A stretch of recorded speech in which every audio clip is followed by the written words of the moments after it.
Amém, Senhor Jesus. Te louvamos, Senhor, nessa noite. Nós te agradecemos porque tua palavra é viva para nós.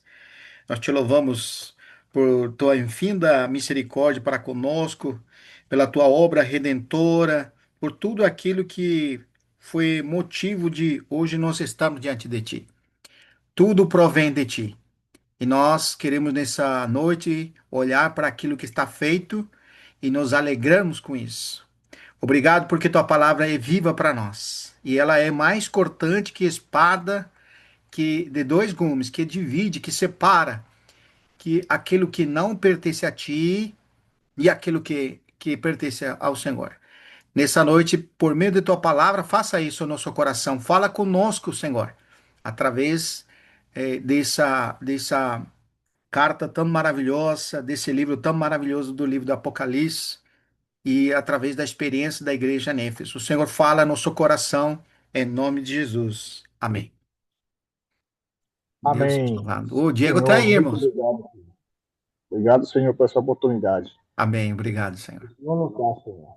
Amém. Nós queremos nos esvaziar totalmente das coisas mentais, das coisas terrenas, das nossas E- ocupações, das nossas preocupações e adentrar na tua presença, no Santo dos Santos, através da tua palavra, por meio do teu Espírito, Senhor. Nós Amém. te louvamos nessa noite. Venha, Senhor, a nos falar nessa noite. Amém, Venha abrir Senhor. o nosso ser e deposita em nós aquilo que está escondido para nós. Venha nos Isso. revelar, Senhor, a tua palavra. Em nome de Amém. Cristo Jesus, nosso Senhor. Amém. Amém. Aleluia. Precisamos ganhar o mesmo sentimento que teve em Cristo Jesus, né? Que sendo o próprio Deus, ele não se apegou ao fato de ser igual a Deus. Antes, ele se esvaziou e tomando forma de servo, tomando forma humana, se humilhou. E se humilhou até a morte e morte de cruz. Então, o sentimento ali que Paulo está descrevendo, né, através desse texto, ele diz que nós precisamos ganhar o mesmo sentimento que teve o Senhor. Então, ali envolve sentimento, né? E podemos dizer que, por um lado, existe isso, né? Quando você se envolve com algo, relacionado ao Senhor ou qualquer coisa, né? Qualquer coisa secular. Não tem como você ser abstrato, né? Ou, vamos dizer, se não colocar um sentimento, já seja do lado do bem, né? Um sentimento bom, uma alegria. Quando você te envolve com algo, às vezes você vai colocar todo o teu ser, né?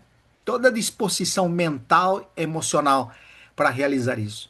E eu acho que quando nós falamos dessas escrituras, muito mais agora que os nossos olhos estão abertos, onde o Senhor está fazendo separação em nosso coração, aquilo que não pertence a Ele, aquilo que diz respeito a esse homem velho, né, que foi destruído, mas ao mesmo tempo, irmãos, o que diz respeito a esse novo homem. Então nós estamos ganhando o caráter desse novo homem. Nós, como disse Efésios capítulo 6, né, revestivos do novo homem, né? E ali vai falar que o novo homem é as armaduras, né? Capítulo 6 versículo 10 de. Vamos lá rapidinho, irmãos. Capítulo 6 de Efésios, versículo 10. Olha o que fala, irmãos.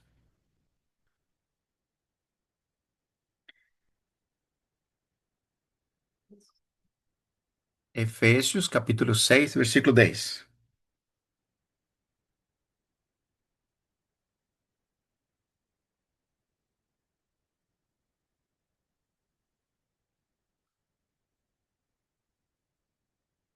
Quanto a mais, irmãos, sejam fortalecidos no Senhor e na força de seu poder. Agora nós estamos vendo, irmãos, vamos dizer, fortalecimento no Senhor e na força. Agora não é sentimento, é força do Senhor. Você vê, lá em Hebreus capítulo 1, versículo 9, nós dizemos um versículo dando referência ao antigo Salmos 45, 7, que diz que amaste a justiça e odiaste a injustiça ou a iniquidade. E por isso aí o versículo diz que Deus te colmou de alegria. Então você vê que é impressionante, porque está falando da pessoa de Cristo andando aqui na terra. Então, ele andando na terra, ele tinha emoções. Nós podemos claramente ver isso em várias situações do Senhor, onde tem relatos onde ele chora. Então, ele não era uma máquina, um robô, né? Ou um ser celestial aqui andando na Terra. Ele era um homem, irmãos. E essa descrição é muito importante para nós entendermos o que nós queremos colocar aqui. Porque quando a gente fala que amor não é sentimental, nós estamos vendo do ponto de vista de Deus. Mas do ponto de vista de Jesus como homem andando aqui na Terra, ele não só vai colocar emoções humanas, como também toda uma disposição que envolve força. Olha isso aqui, irmãos. Esse versículo que nós acabamos de ler. A diferença dele, Vitor, do Senhor Jesus, ele tinha emoção, só que era espiritual, né? No espírito, né? Não era Amém. uma emoção corrompida. Não. É verdadeira, aliás, né, irmão? Não era corrompido porque não estava o pecado nele, né? Nossos valores, muito bem, esse irmão Genaro. Nossos valores são muito diferentes dos valores que o próprio Senhor Jesus tinha quando estava aqui na Terra. Em primeiro lugar, ele não tinha pecado, né? Nós nascemos já com o pecado, mas Jesus não tinha pecado nele. E no seu viver aqui na terra, ele estava unido ao Pai. Então, o querer dele, a alegria dele, o prazer de Jesus era o Pai. E tudo que diz respeito ao Pai. E o Pai também. Nós já limos na reunião anterior, versículo 3. Nós lembramos, né? Capítulo 3 de João, versículo 35. E é bom lembrar. João, João, capítulo 3, versículos 35, 35 e 36. Se algum irmão quiser ler, João 3, 35 e 36.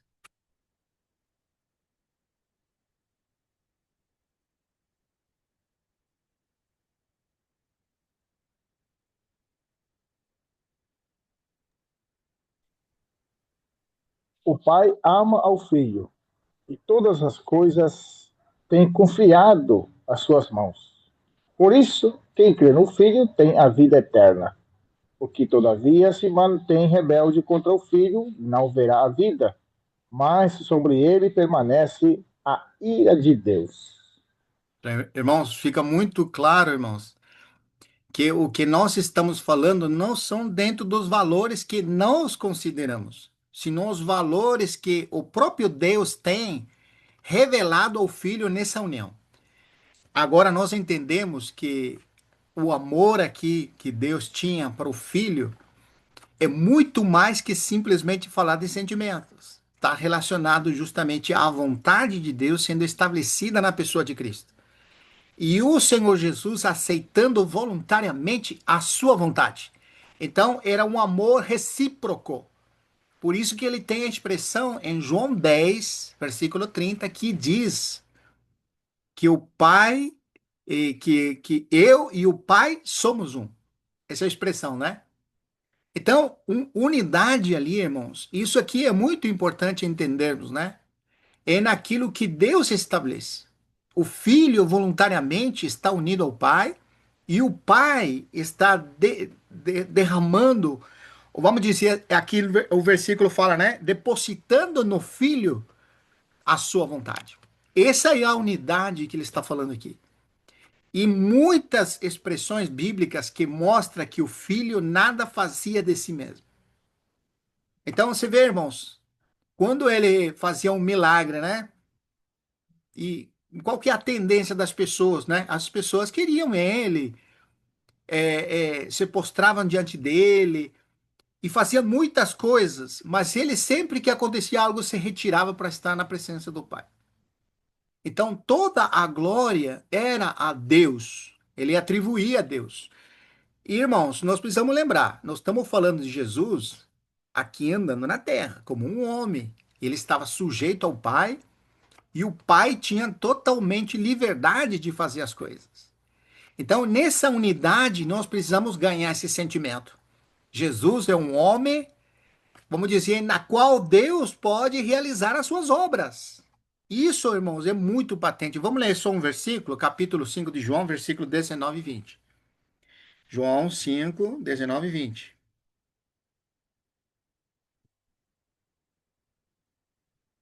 Olha aqui, irmãos, que impressionante isso aqui.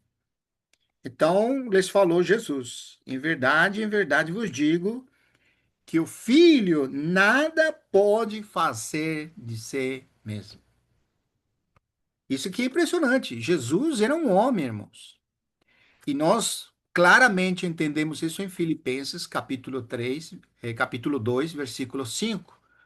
Nós fizemos menção que ele sendo igual a Deus, né? Isso aqui é muito importante, porque quando descreve em João 1, versículo 1 no Evangelho, ele vai mostrar que no princípio era o verbo estava com Deus e o verbo era Deus. Nessa unidade que antes da plenitude do tempo, ou antes de que se manifeste o Filho, já existia o Filho no Pai. Então, nós vemos essa definição clara em 1,14, que esse verbo que é Deus se fez carne. E ao fazer-se carnes, olha como diz Filipenses capítulo 2, versículo 5. Tendo em vós o mesmo sentimento que houve em Cristo Jesus. Viu? Um sentimento dele. Ó. Qual que é o sentimento que eu tenho em Cristo Jesus? Pois ele subsistindo em forma de Deus. A versão NVI fica mais claro ainda. Na NVI fala assim, sendo o próprio Deus. Por quê? Não é exagerado falar sendo o próprio Deus. Porque no princípio era o verbo estava com Deus, e o verbo era Deus. Então, se o verbo era Deus e o verbo se fez carne, qual é o problema de dizer que Deus sendo, o Filho sendo Deus, como disse a versão NVI? Olha, eu vou ler na versão NVI. Olha como fala, irmãos. A NVI disse assim: que embora sendo Deus, não considerou o que ser igual a Deus, e era algo que deveria apegar-se, ou como algo a que deveria apegar-se, mas esvaziou-se a si mesmo, vindo a ser servo, tornando-se semelhante aos homens e sendo encontrado em forma humana. Olha que tradução maravilhosa. Humilhou-se a si mesmo e foi obediente até a morte morte de cruz. Nós lembramos a expressão que o Senhor diz lá em capítulo 27 de Mateus, né, versículo 50. E entregou seu espírito e disse: consumado és. Então, a consumação da vontade de Deus foi somente quando ele estava pendurado na cruz e quando ele morreu. Essa era a vontade do Pai. E ele consumiu essa vontade. Ele levou adiante essa vontade. E estava todo envolvido o seu ser, suas emoções, sua disposição, tudo que diz respeito a Jesus está envolvido. Por que que eu estou trazendo isso, irmão? Porque tem um versículo que nós abordamos em Apocalipse capítulo 2, versículo 4, que o Senhor vai dizer para a igreja em Éfeso que o Senhor tinha uma coisa contra ela, que abandonou o seu primeiro amor. Então, nós colocamos da seguinte maneira: ali, amor, em primeiro lugar, é Deus. Deus é amor. E não está envolvido sentimentos ali. Porque, do ponto de vista, agora, na consumação do século, vamos dizer, onde Deus realizou todas as coisas. Agora já Deus realizou em Cristo todas as coisas. Então, o propósito de Deus foi realizado concretamente e completamente em Cristo. Por que que agora está falando do amor para a igreja em Éfeso? Porque tudo que foi realizado em Cristo, agora o Senhor deu à igreja. O que Deus deu à igreja? É ser testemunha, ser mensageira e ser a luz no meio das trevas. Através da igreja, Deus testemunha. Nós outrora éramos trevas, mas agora somos luz no Senhor. Andar como filhos da luz. Esse é Efésios 5:8. Outrora eram as trevas, Mas agora, em Cristo, nós somos luz. Então, candeeiro, em forma coletiva, todos os santos que estão na fé são uma igreja, mas individualmente nós temos a responsabilidade de estarmos nele, para que possamos refletir essa luz para o mundo. Então, abandonar o primeiro amor está relacionado ao propósito pela qual agora nós existimos aqui na Terra. Como crentes verdadeiros, como aqueles que somos a expressão da igreja, né? Paulo diz em 1 Timóteo, capítulo 3, versículos 14 em adiante. Olha, irmão, que impressionante isso aqui. 14, 15 e 16. Se o irmão Mauri quiser ler, por favor, irmão.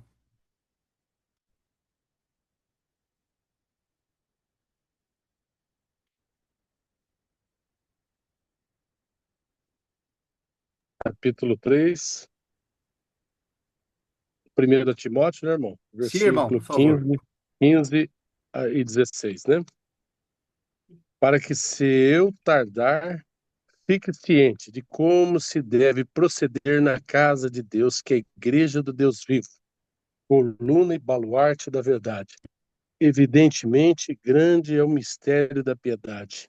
Aquele que foi manifestado na carne, foi justificado em espírito, contemplado por anjos, pregado entre os gentios, crido no mundo e recebido na glória. Olha, seu irmão. Amém. Você viu Amém. a ordem aqui, o Genaro? Olha só, vou repetir aqui devagar o 15, né?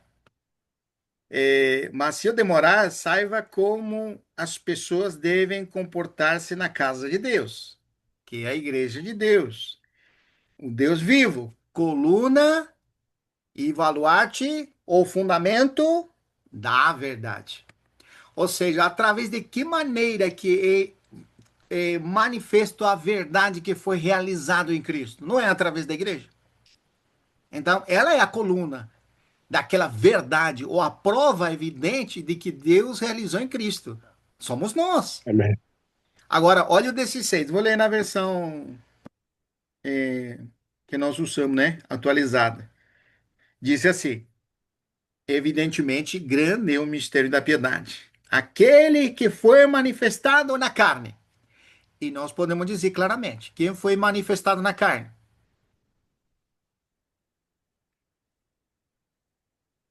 O Diego. Amém? Quem que foi manifestado na carne, Diego? Jesus. Amém. Jesus. Então, grande é o mistério da piedade. Aquele, Jesus, Aqui, é, aqui no NVI ele fala sim, manifesto como homem. isso, manifestou como homem, porque ele traz referência ao aspecto que Deus se fez carne. E isso que é muito rico, essa NVI também, nesse aspecto aqui. Porque nós estamos falando do mistério da piedade, que é Cristo manifestado na carne. Se Cristo foi manifestado na carne, onde que ele estava antes de ser manifestado na carne? Essa é a pergunta que nós deveríamos fazer. Estava com o Pai, né? Estava unido ao Pai, estava no Pai. Agora é impressionante, irmãos. Agora ele, como homem, também está no Pai. Por isso que o mistério da piedade é Deus sendo manifestado na carne. Nós aprendimos no passado, a Mauri lembra, que dizia que Deus manifestado na carne de Jesus. Lembra desse ensino? Lembro, irmão. Ele dizia assim que o mistério da piedade é que Deus que está no céu se manifestou na carne de Jesus. E o que nós vemos nas Escrituras é que Deus se fez carne. Esse é o mistério da piedade. Amém. Aqui fala assim: Deus foi manifestado em corpo. Olha, são impressionante. Em corpo. Aleluia! Aleluia. Mais claro, irmão. Que isso, irmãos. É muita Sim. ousadia tirar isso aqui, irmãos, e trazer uma simplicidade como se fosse que um homem que, de repente, Jesus é um homem que Deus veio nele, né? como se fosse que muitas vezes o Espírito de Deus não vinha nos homens. Se você vê no Antigo Testamento, quantas vezes o Espírito de Deus estava? Até esteve com Sansão, o Espírito de Deus. E quando o Espírito de Deus, o Espírito Santo descia sobre aquele homem, ele tinha uma força extraordinária, lembra? Então, Uhum. Sansão, prova viva de que o Espírito estava e que ele conseguia arrancar com suas mãos uma porta de ferro, não é? Sim. E levar até em cima da montanha. Ele pode, com uma capacidade humana, fazer isso. Então, Não. atribuir que o Espírito de Deus vindo em forma de pomba nele era Deus entrando no corpo de Jesus é muito superficial, irmãos. Eu confesso para mim, eu entrei naquilo, né? Mas tem muitas provas evidentes disso. Agora, por que que nós estamos desenvolvendo isso? Porque nós estamos colocando emoção aqui, estamos colocando sentimento, estamos trazendo a distinção. Primeiramente, a questão de Jesus andando na terra. Mas quando se relaciona ao propósito de Deus, não entra sentimentos, entra aquilo que Deus estabelece. E nós lemos um versículo, vamos ler de novo. João 15:10. Acompanhe, por favor, irmãos.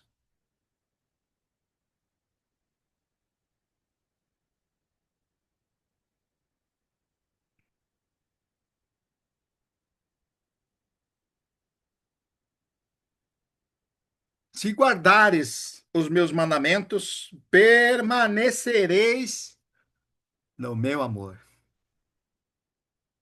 Você vê, impressionante. Jesus falando agora para os céus, né?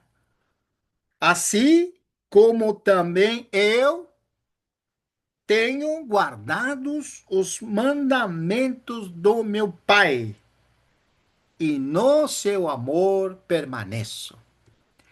E a pergunta que nós fazemos aqui: que mandamentos foi que Jesus guardou? Será que era a lei de Moisés? Não. É isso. Não, tudo aquilo que o pai falou. Oh, meu Deus.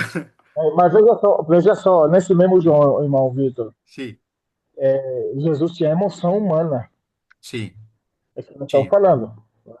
sim, Não é uma emoção que veio da parte de Deus, mas ele sendo homem. sim, Porque no mesmo João capítulo 11, versículo 35, mostra sim. Jesus chorou. Verdade. Né? Muito bem. Bem E lembrado. ele, quando estava no Getsemane, ele estava angustiado até a morte. Também era sentimento. É. Olha o 11. Olha o versículo 11. Leia. Do qual? Desse capítulo, capítulo 15, versículo 11. 15 e 11. Já pegou aqui.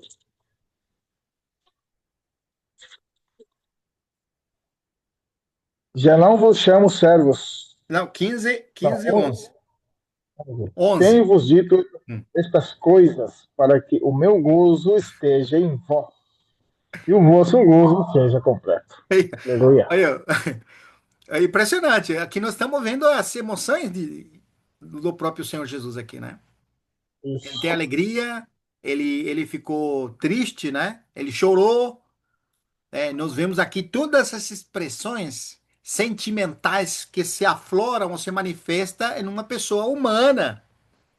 Vitor, nós podemos falar, essas emoções estavam no segundo homem ou no último homem? É no último Porque, homem, no segundo ainda não. amém. Você vê que ele é o homem perfeito, né? O, Sim. o René escreveu aqui, ó. Vou traduzir em português o que ele escreveu em espanhol. O ódio é uma emoção intensa que impulsa a uma pessoa a rejeitar ou eliminar o que causa nele os desgustos, mostrando uma profunda antipatia, ou antipatia, né? Tá certo em português, antipatia ou não? Não sei como traduz antipatia em português. É, antipatia mesmo. Uma rejeição seria, né? Uhum, Mostrando sim. uma profunda rejeição. Seria assim. Exatamente. Não, não é compatível, né? A antipatia não é Exa- compatível. Porque nós estamos trazendo menção daquele versículo de Hebreus 1:9, né? Que é dito do Senhor: amaste a justiça e odiaste a iniquidade. Por isso, Deus te colmou, te encheu de alegria. Então, aqui no versículo 11, ele quer compartilhar essa alegria com os seus, né? E como diz, tendo-vos dito estas coisas, para que a minha alegria, que agora ficou claro que é a alegria dele, amara a justiça e odiar a injustiça. Então, essa alegria que o pai deu para ele, agora está passando para os discípulos. Mas por quê? Porque eles estão guardando os seus mandamentos. Versículo 10. Se guardares os meus mandamentos, novamente, agora os mandamentos de Jesus. Ele está dizendo: se vocês guardarem os meus mandamentos, assim como eu guardei os mandamentos do meu pai, então eu também vou te dar essa alegria, para que vocês tenham minha alegria, meu gozo, o que me produz satisfação. Então você vê, nós estamos fazendo esse paralelo para nós transportar para a igreja. Porque agora a igreja é a responsável de testemunhar, por um lado, como mensageira, mas também como luz no meio do mundo. E agora nós podemos voltar na leitura, irmãos. Até aqui eu acho que podemos até acrescentar mais coisas, mas vamos seguir na linha lá de Apocalipse capítulo 2, por favor, irmãos. A igreja em Éfeso, né? Ou a igreja que está em Éfeso, que é a cidade. Então, o versículo 1 diz: ao anjo da igreja em Éfeso, escreve: estas coisas diz aquele que conserva na mão direita 7 estrelas e que anda no meio dos 7 candeiros de ouro. Agora, o versículo 2: conheço as tuas obras, tanto a tua labor como a tua perseverança, e que não pode suportar homens maus. E que puseste à prova os que a si mesmos se declaram apóstolos e não são, e os achaste mentirosos. E tendes perseverança, suportaste provas por causa do meu nome, e não te deixaste esmorecer. Tenho, porém, contra ti, que abandonaste o teu primeiro amor. Então, a palavra original amor aqui não é sentimental, que nós já falamos, mas aqui é o amor, a palavra amor aqui é ágape, né? Amor que provém de Deus mesmo. Então, se provém de Deus e é ágape, então não está envolvido o sentimento, está envolvido o propósito. Então, podemos substituir a palavra amor por propósito aqui. Ou seja, o desejo de Deus. Deus tem uma vontade que foi realizada em Cristo, plenamente. Mas agora que nós estamos em Cristo, nós temos o amor que vem de Deus por meio de Jesus para cumprir a sua vontade. E sua vontade, em primeiro lugar, irmãos, é nós permanecermos nele, ou que nós possamos permanecer nele, e ele em nós. E dessa maneira, permanecendo nele, é que nós somos candeiros, ou somos luz. Por nós mesmos, não conseguimos ser luz nesse mundo tenebroso. Pelo contrário, É. se nós não estamos nele, nós somos trevas, irmãos. Por nós mesmos. Como diz o versículo 8 lá, outrora eram as trevas. Mas por que que outrora eram as trevas? É porque nós não estamos em Cristo. Agora Estávamos. que pela fé nós estamos em Cristo, somos luz. Qual que é a Isso. Escuta só, distinção? Pode falar, irmão. escuta só essa tradução do Sim. versículo 4. Porém, tenho uma coisa contra vocês, e que agora vocês não me amam como me amavam no princípio. É, muito bom essa versão. Muito bom mesmo. Esse, o, falando com o irmão hoje, né, sobre isso, ele falou assim para mim: como recebestes a Cristo. Você lembra onde está o versículo? Colossenses capítulo 2 versículo 6. Olha só, irmão Mauri.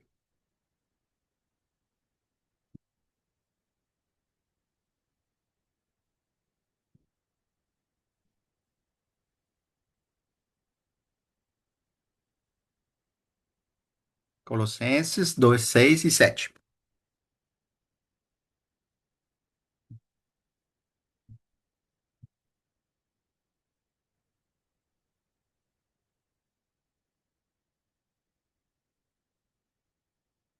Pode ler, irmão.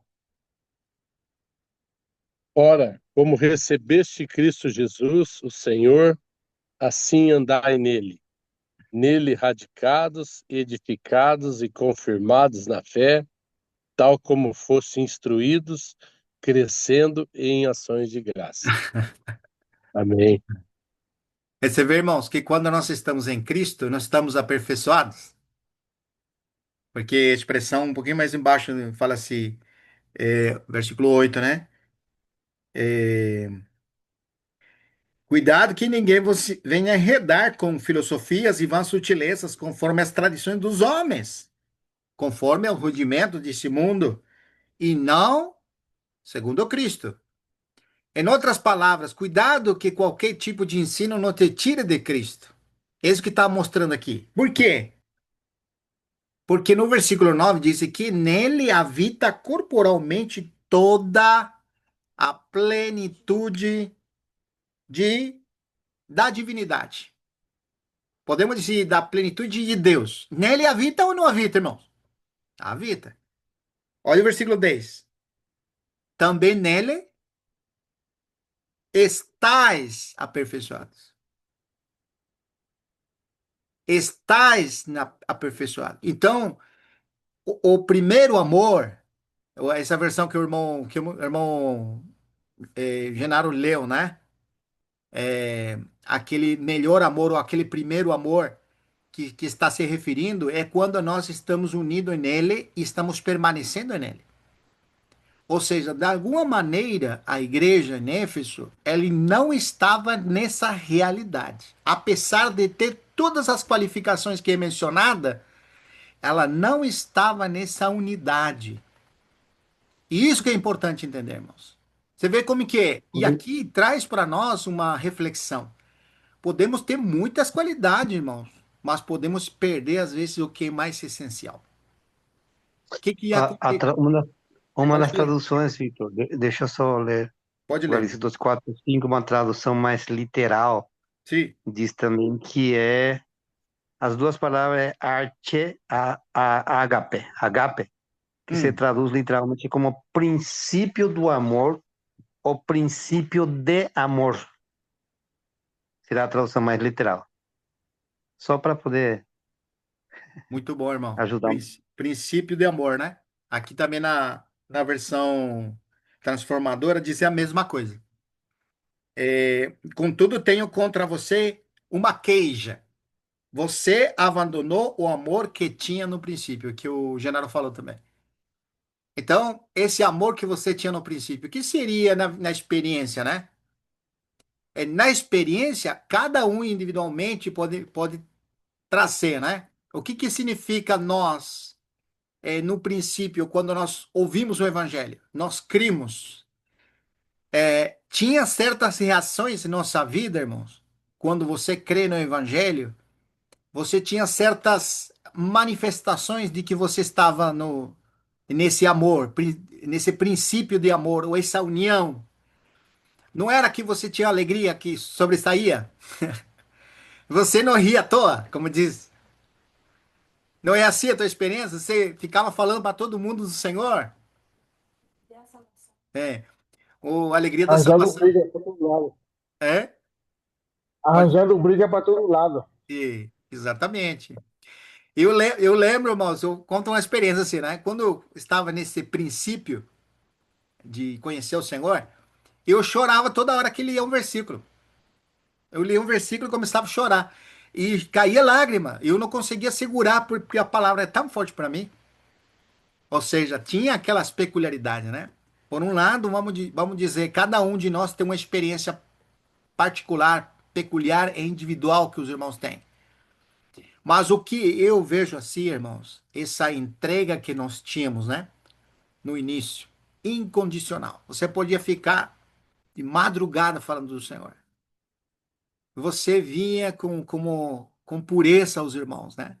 Você lembra como era teu coração? Você olhava todos e todos eram irmãos preciosos. Hoje eu acho que não é mais assim, né? Já olha diferente, né, irmão? Mas no início era todo mundo era precioso, né?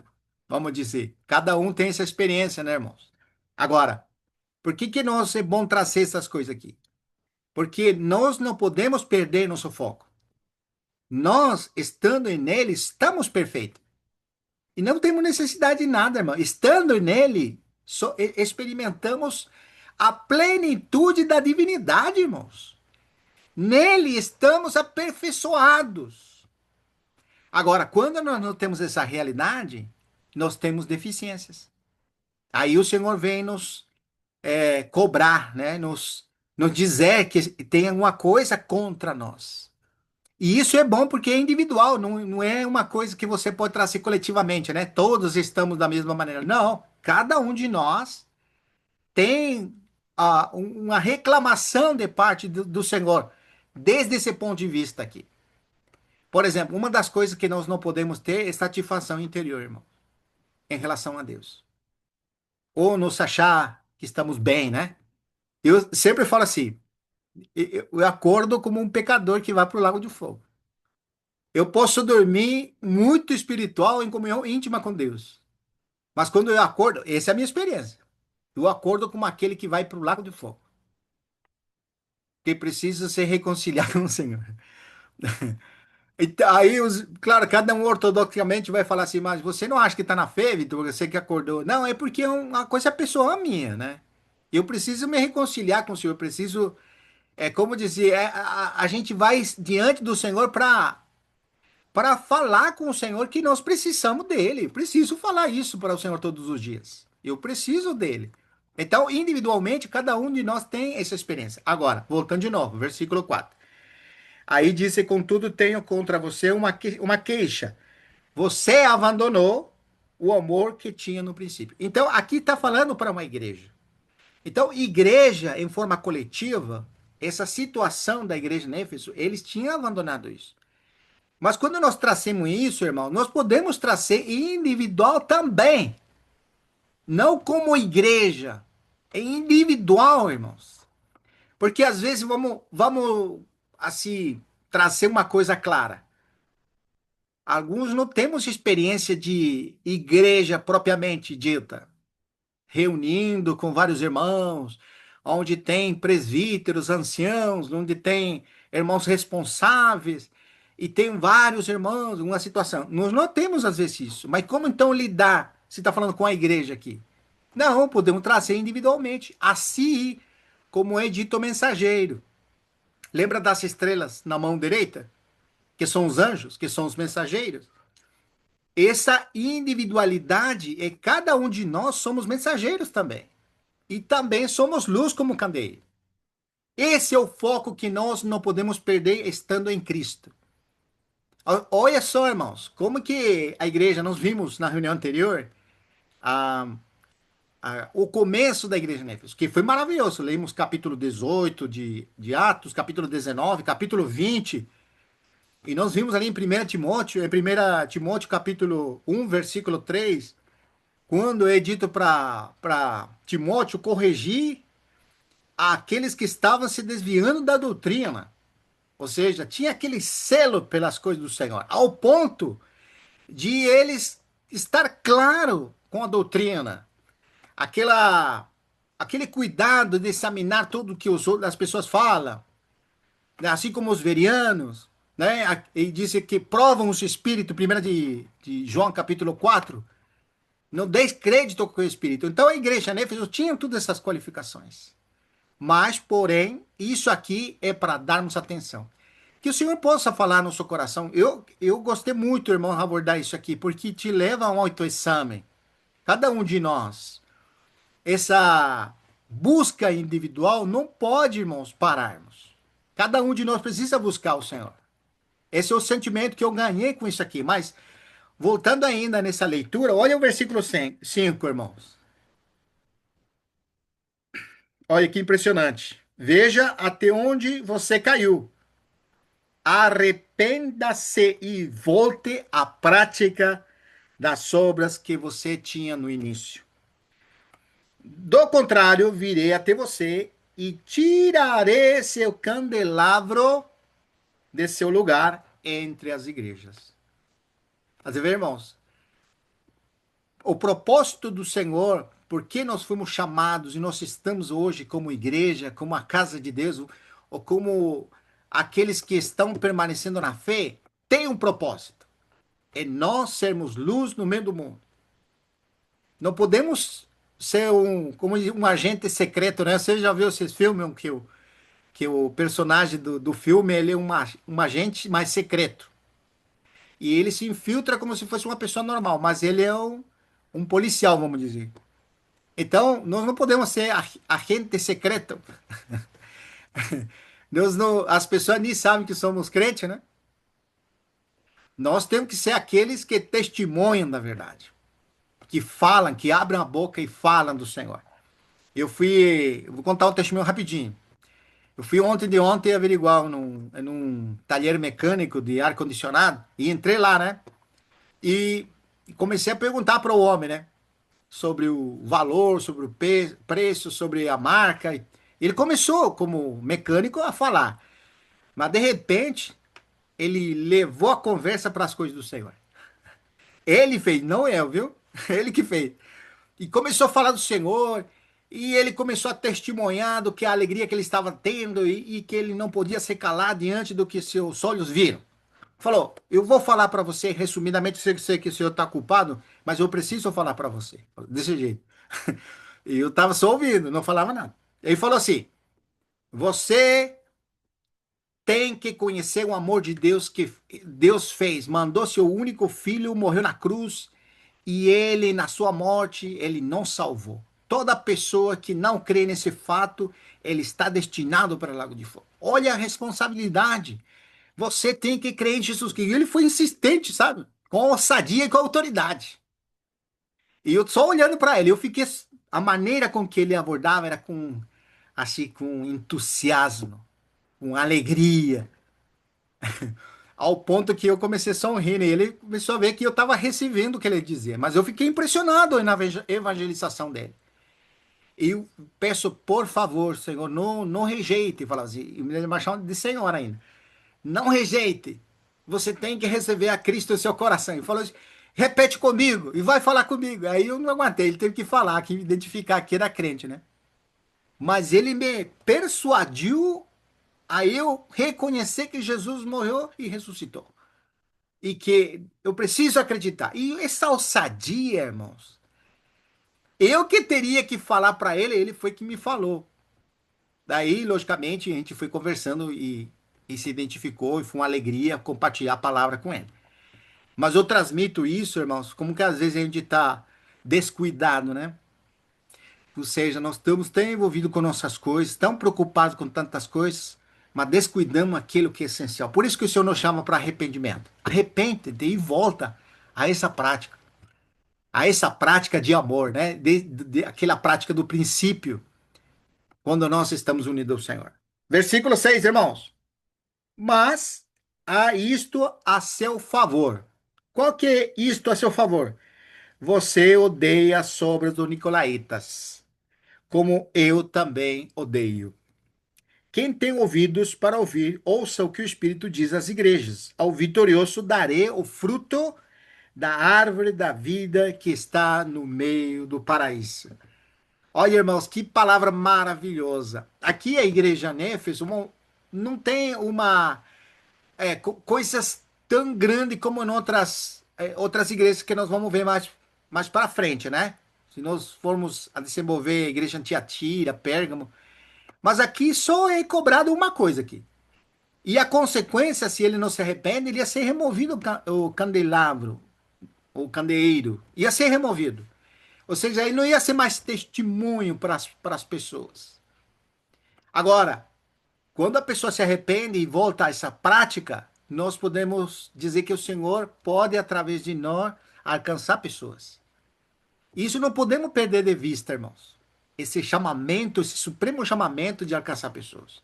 E a ousadia de alguns irmãos, né? O Ronaldo, por exemplo, o Ronilson também. de falar das palavras do Senhor, constantemente pregar evangelho, né? Isso é uma coisa que nós precisamos, cada um de nós está revestido, né? Quando vai falar da armadura de Deus lá, ele vai falar do calçado. Uma dos itens da armadura de Deus é revestivos com o calçado, né? Que é a propagação do evangelho. O que é o evangelho propriamente dito. Você está familiarizado, você está envolvido e tua boca sai, né? E capítulo 10, irmãos, lembra capítulo 10 de Romanos? Que é dito assim, né? Como ouvirão, né, se não tem quem pregue? E como pregarão se não tem quem os envie? Então, os campos são grandes, mas os trabalhadores são poucos. Orar para que o Senhor mande trabalhadores à sua vinha. Você vê que impressionante, irmãos? Não é uma ação nossa, é uma reação do que nós estamos vivendo. Por isso que a cobrança é estarmos nele e ele é nosso, para que nele tenhamos essa realidade. Não é como disse, agora você tem que ter uma disciplina para fazer determinada coisa. Não é disciplina, é uma reação de nossa união com ele, irmãos. Esse propagar do evangelho. Eu sei que os irmãos aqui, todos nós estamos familiarizados com isso, mas é bom repetir ou não, é insistir com isso. E aqui a palavra vem para nós. A igreja em Éfeso foi cobrado isso, mas também foi elogiada, né? Nós já vimos vários elogios que ela tinha esperança, que ela odiava os homens maus, que provava aqueles que se chamavam apóstolos e não eram, que tinha perseverança, que tinha muitas coisas. E agora, nesse versículo 6, ele vai dizer outra coisa a seu favor. Olha só que impressionante. Você odeia as obras dos nicolaítas, como eu também odeio. Então, voltando de novo nessa linha que nós estamos falando quando começamos a reunião. O que é esse ódio aqui? Porque aqui está falando o Senhor Jesus, ou está escrevendo da parte do Senhor Jesus para as igrejas. Esse filho do homem que se passeia no meio e que está cuidando dos candeeiros, das estrelas, o que ele faz? Ele está dizendo que ele odeia também. Assim como a igreja de Éfeso odeia as obras dos Nicolaítas, ele também odeia. Então, vamos começar falando rapidinho, irmãos. Quem que eram os Nicolaítas? Se você buscar na Bíblia, não tem. Você já achou, Genaro, quem que eram os Nicolaítas?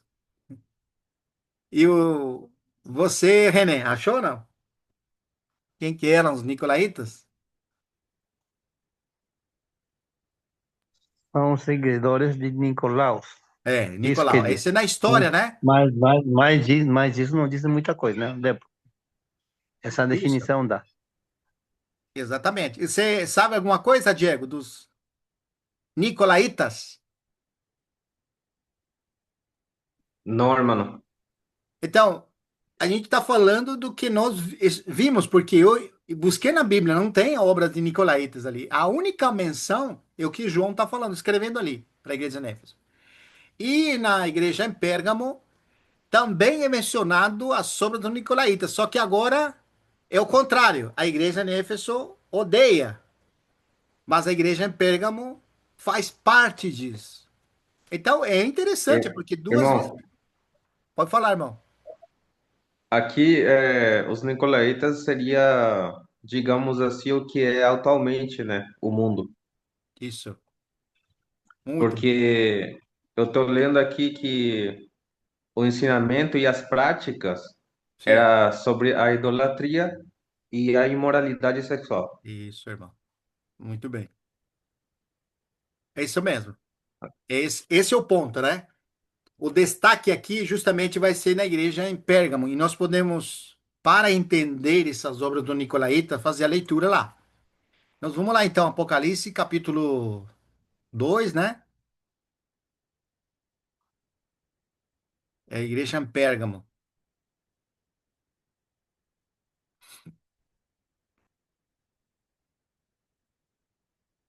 É o versículo 12. Ao anjo da igreja em Pérgamo escreve: Estas coisas diz aquele que tem a espada afiada de dois gumes. Conheço o lugar em que habitas. Você lembra que é falado para a igreja em Éfeso? Conheço as tuas obras, diz lá, né? Mas aqui ele diz: Conheço o lugar em que habitas. Onde está o trono de Satanás? Olha só, irmãos. E que conservas o meu nome e não negaste a minha fé. Ainda nos dias de Antipas, a minha testemunha, meu fiel, o qual foi morto entre vós, onde Satanás habita. Tenho, todavia, contra ti algumas coisas, pois que tens aí os que sustentam a doutrina de Balão, ao qual ensinava Balaque a armar ciladas diante dos filhos de Israel, para comerem coisas sacrificadas a ídolos e praticarem prostituição. Outra sim, também tu tens o que da mesma forma, olha, da mesma forma sustentam a doutrina dos nicolaítas. Ou seja, essa mesma forma aqui, ele está dando, está fazendo uma conexão com a doutrina de Balão, irmãos. Você vê? Lê o 14 e o 15. Vamos ler de novo. Tenho, todavia, contra ti algumas coisas, pois tem aí os que sustentam a doutrina de Balão, a qual ensinava Balaque a armar cilada diante dos filhos de Israel, para comerem coisas sacrificadas dos ídolos e praticarem prostituição. Outro sim, também tu tens, ou tu tens os que da mesma forma, olha só essa expressão, sustenta a doutrina dos nicolaítas.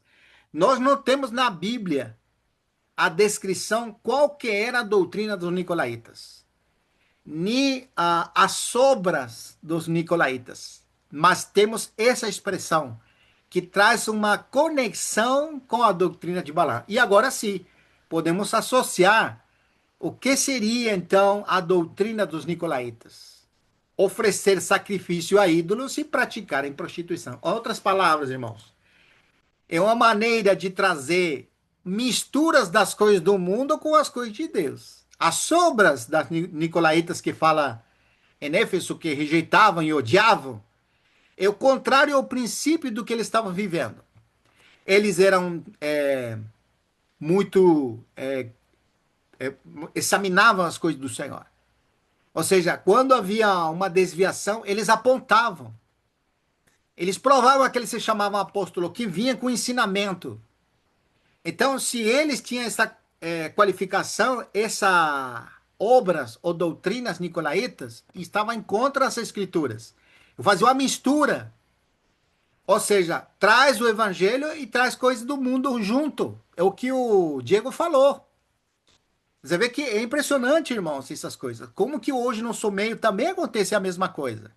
Nós estamos vivendo isso também. A mistura religiosa, né?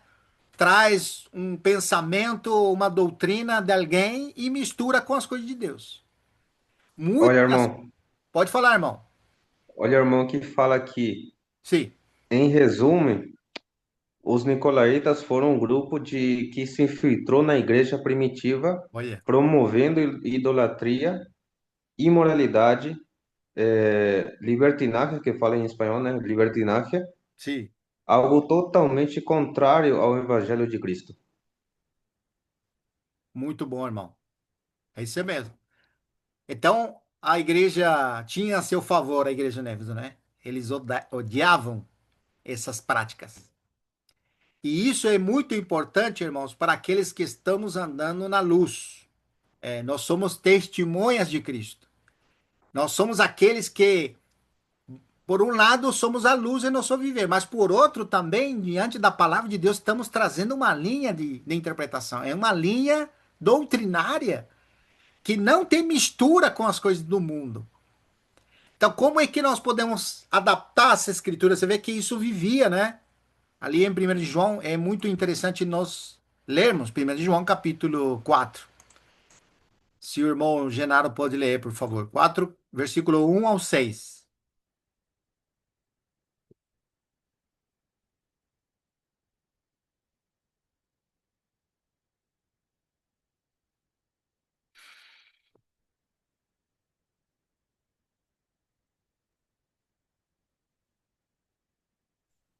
Amados, não deis crédito a qualquer espírito. Antes, provai os espíritos se procedem de Deus. Porque muitos falsos profetas têm saído pelo mundo afora. Nisto reconheceis o Espírito de Deus. Todo espírito que confessa que Jesus Cristo veio em carne é de Deus. E todo espírito que não confessa a Jesus não procede de Deus. Pelo contrário, este é o espírito do anticristo, a respeito do qual tendes ouvido que vem e presentemente já está no mundo. Filhinhos, vós sois de Deus, e tendes vencido os falsos profetas, porque maior é aquele que está em vós do que aquele que está no mundo. Eles procedem do mundo, por essa razão falam da parte do mundo, e o mundo os ouve. Nós somos de Deus. Aquele que conhece a Deus nos ouve. Aquele que não é da parte de Deus não nos ouve. Nisto reconhecemos o espírito da verdade e o espírito do erro. Olha só, irmão, que impressionante, né? Muito boa essa leitura.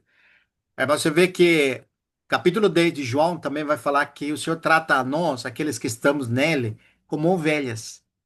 E uma das peculiaridades das ovelhas é que reconhecem a voz do bom pastor.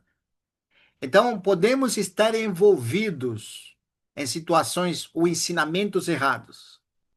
Mas chega um momento na nossa vida, irmãos, que vai sendo reprovado por causa do Espírito que habita em nós e por nossa busca, aquilo que não procede de ensinamentos errados, irmãos.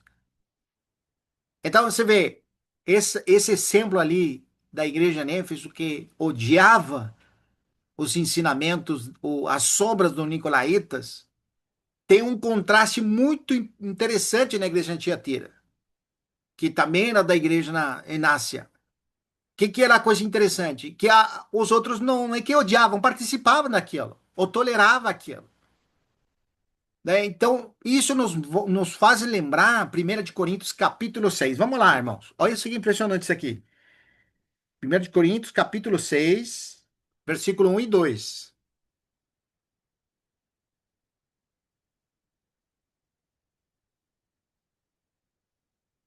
A, a, Bem-aventurado alguém de vós que tem, perdão, irmãos.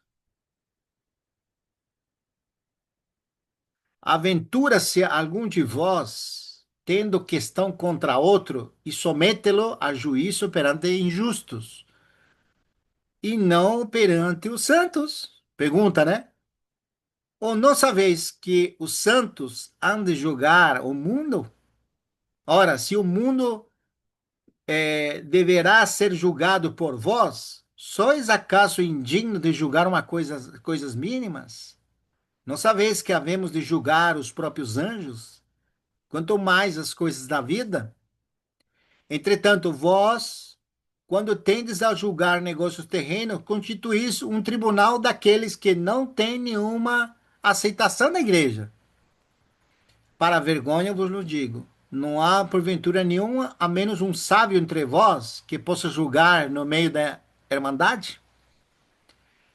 Mas irá um irmão a juízo contra outro irmão, e isto perante incrédulos. Olha só que impressionante. Nós estamos lendo 1 João, irmão, 1 de Coríntios, capítulo 6, versículo 1 ao 7. 1 de Coríntios, capítulo 6, de 1 ao 7.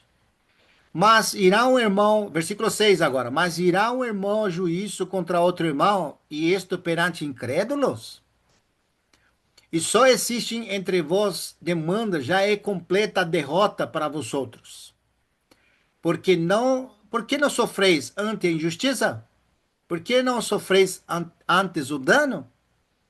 Mas vós mesmos fazeis a injustiça e fazeis o dano, e isto aos próprios irmãos. Ou não sabeis que os injustos não herdarão o reino de Deus?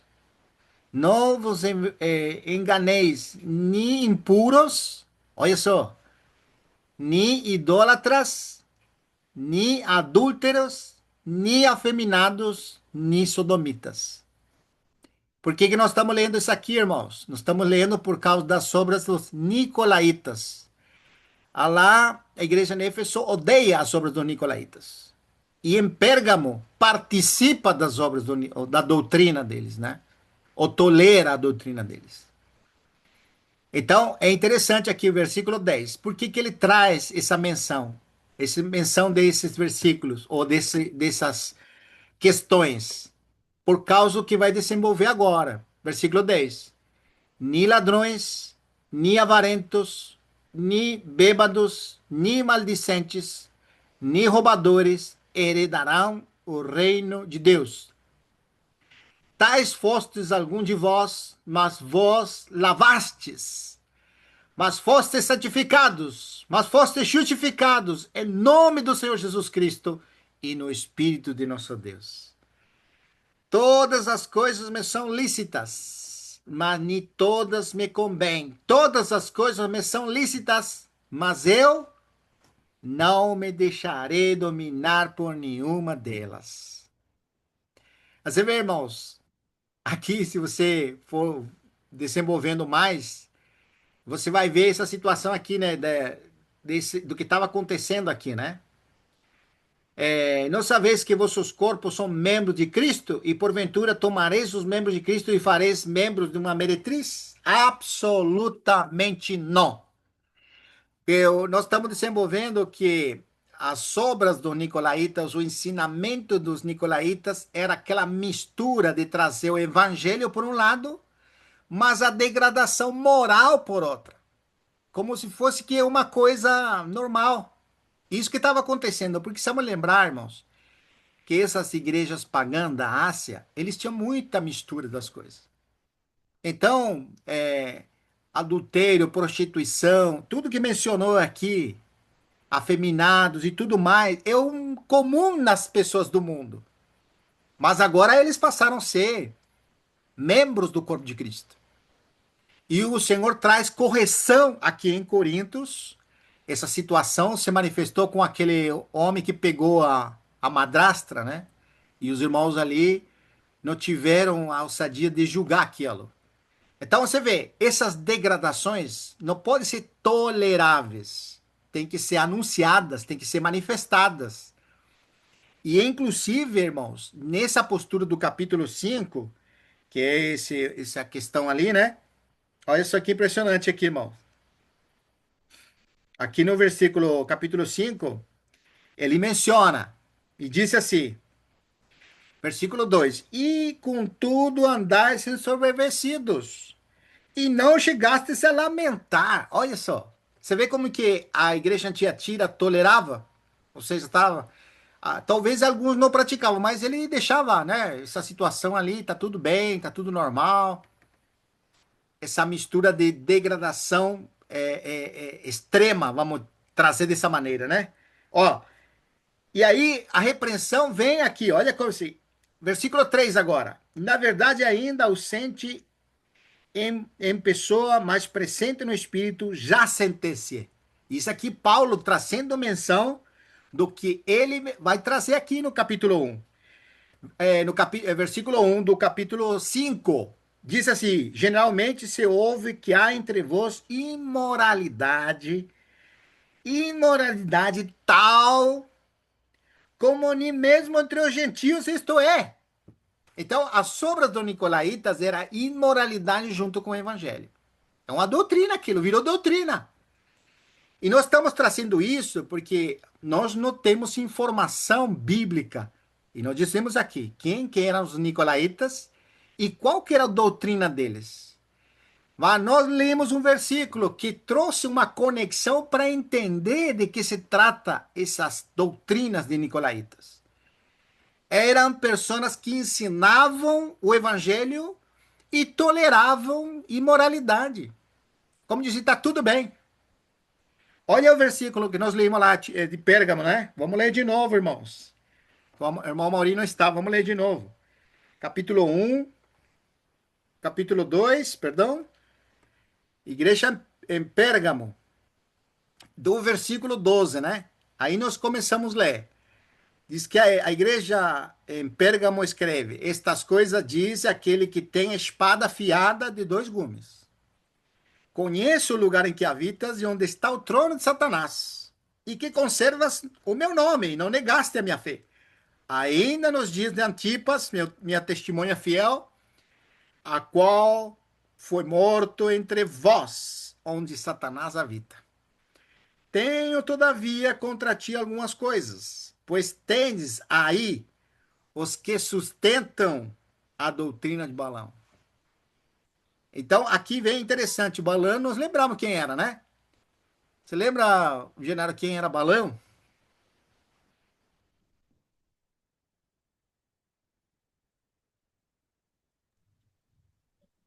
Estou esquecendo, Barão. Era um profeta, né, que estava contemporâneo de Moisés, lembra? Moisés estava liderando o povo já saindo do deserto, saindo do Egito e vindo para o deserto. Deus estava lidando com Israel através de Moisés. E era contemporâneo de quem?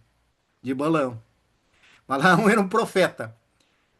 E era um profeta assalariado, que, que foi contratado por um povo inimigo de Israel. Porque Deus que estava fazendo? Deus estava eliminando os povos cananeios. E esse povo cananeio sabia que ia vir a vez dele, então contratou o serviço de Balaão para que amaldiçoasse o povo de Israel, para que eles não fossem destruídos, porque Israel vinha destruindo as nações, a, os povos cananeus. E ali, nessa empreitada, nós lembramos. O que que te lembra, Diego? Balão. Ele tinha um companheiro todos os dias que ele montava, lembra não? Balão, né? Não, irmão, não tô lembrando. A mula. A A mula de mulinha que Balão. falou com ele, Lembra da que mula de falou com Balão ele. que falou voz humana? Bom, tem a passagem bíblica, eu não lembro se é em 1 de Reis, onde que tá, em Crônicas, mas é Aqui tô mencionado. vendo aqui, Aham. tô vendo aqui que tá, acho que em Números. Isso, números, irmão. Obrigado. Mas depois você lê a história aí. Eu estou trazendo só para você se lembrar quem era Balaão. Balaão Uhum. era alguém que queria o pago pela profecia dele, ou seja, ele ia profetizar contra Israel para amaldiçoar. Mas quando ele foi contratado e ele foi para amaldiçoar, ele vendo o povo de Israel, de sua boca só saíram bênçãos, não conseguiu amaldiçoar. E aí então, o que que vai fazer? Ele já foi pago para isso, mas não consegue amaldiçoar. E é interessante isso aqui, porque é um profeta de Deus, que era contemporâneo de Moisés. Olha só! Então, o que que ele fez? Como não podia amaldiçoar o povo, então o que que ensinou para aquele rei? Ensinou para o rei que induzisse ao povo de Israel a se prostituírem e a comerem coisas sacrificadas. Então, dessa maneira, ia entrar o pecado no povo e Deus ia castigar eles. Essa é a doutrina de Balão, que ensinou a esse rei a induzir os filhos de Israel a se prostituírem com povos que não eram de Israel e a comerem coisas sacrificadas. Como consequência, o que Deus fazia? Castigava o povo de Israel. Então, traz referência, olha só, impressionante. Por que estou entrando aqui?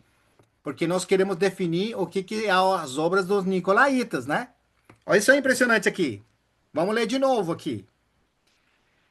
Conheço o lugar que habitas, onde está o trono de Satanás, e que conservas meu nome e não negaste minha fé. Ainda nos dias de Antipas, minha testemunha, meu fiel, o qual foi morto entre vós, onde habita Satanás. Tenho, todavia, contra ti algumas coisas, pois tendes aí os que sustentam a doutrina de Balão. Agora já sabe qual que é a doutrina dele, certo? A qual ensinava a Baleque era o rei, aqui cananeio, Balaque era o rei. Balaão ensinou a Balaque o quê? A armar ciladas diante dos filhos de Israel para comerem coisas sacrificadas aos ídolos e praticarem prostituição. Então, aí fica definido o que é a doutrina de Balaão. Mas olha só o versículo 15 agora. Outro assim também, tu tens os que, da mesma forma, essa expressão. Olha como diz, da mesma forma, sustentam a doutrina dos nicolaítas. Então, ele está fazendo uma conexão com o versículo 14.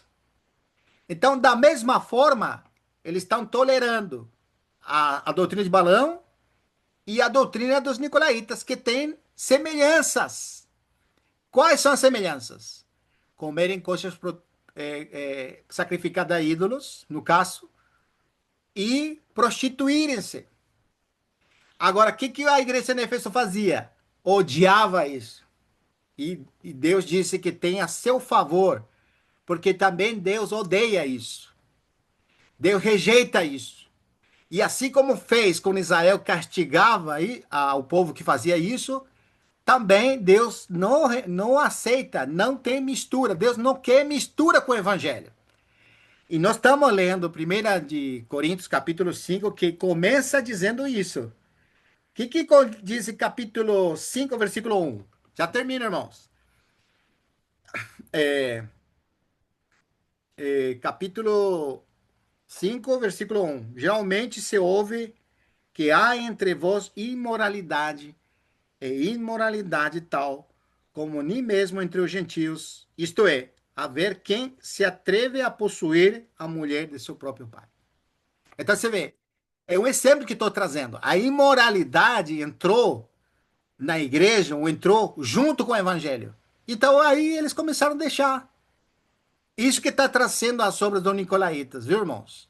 Então Deus está aprovando a igreja em Éfeso. Ele tem a favor a igreja em Éfeso por causa disso aqui. Então ficou um pouco mais claro o que são as obras dos nicolaítas. Todos os irmãos participaram nessa leitura aqui, né? E vamos fechar, irmãos, na conclusão aqui da igreja em Éfeso, dizendo o seguinte, capítulo 2, versículo 8. Versículo 7. Quem tem ouvidos, ouça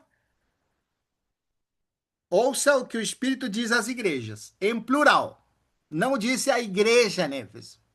Porque, embora era a situação de Éfeso, isso serve para todas as igrejas. As 7 igrejas de Éfeso não são 7 igrejas da Ásia somente. São 7 que Deus escolheu para nos ensinar e para falar no seu coração. Assim como a igreja em Éfeso tinha essa situação, nós também somos repreendidos por causa disso. Olha só, irmãos, é para nós. Não era só para as igrejas na Ásia, é para nós também. E diz assim: ao vencedor, dar-lhe-ei que se alimente da árvore da vida que se encontra no paraíso de Deus. E os irmãos sabem que a árvore da vida representa o próprio Cristo. Então, quanto mais nós, irmãos, permanecemos nele e ele em nós, mais realidade nos alimentar dele. Porque o pão vivo, como a árvore da vida, diz respeito à pessoa de Cristo, irmãos, e nossa união com ele. Então, qual que é o benefício de nós darmos ouvido ao que o Espírito está falando? É conhecer mais Cristo. É prosseguir em conhecer Ele. É nos alimentar dele. É perseverar nele até a manifestação de sua vinda. Esse é o encorajamento para nós, irmãos. Eu paro por aqui, porque já foi avançada a hora, né? E os irmãos continuamos compartilhando. Tá bom, amados irmãos?